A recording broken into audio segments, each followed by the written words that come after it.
What are your thoughts on threats to our democracy, and what can we lawyers do to help?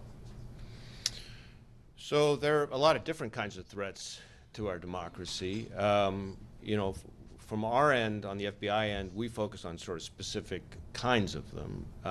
So we look at particularly foreign threats, foreign influence operations, foreign cyber attacks, and that's one piece of it. And certainly we've already seen Russia and other countries, Iran, China, get in the act of trying to engage in malign influence operations, which occur all year long, and election interference operations during each successive election cycle. So there's that piece of it. We of course also over decades investigate everything from voter fraud to voter suppression to campaign finance violations, and those, while a very different kind of case and authority, those also in their own way represent threats to our democracy.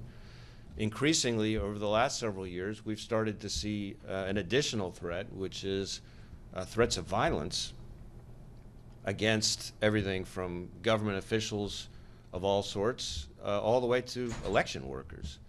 And so that's a whole nother threat that we're trying to contend with. And so those are the lenses that the FBI comes in. But I think the other part of your question that I appreciate is that there is a role here for people outside of law enforcement.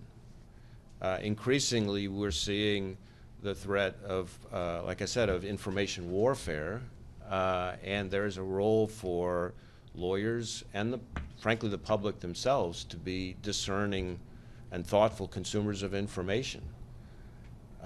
And I think there's a place for everybody from media outlets to universities to lawyers to just individual members of the citizenry to take on some responsibility for, as I said, being thoughtful consumers of information and thoughtful stewards of our democracy.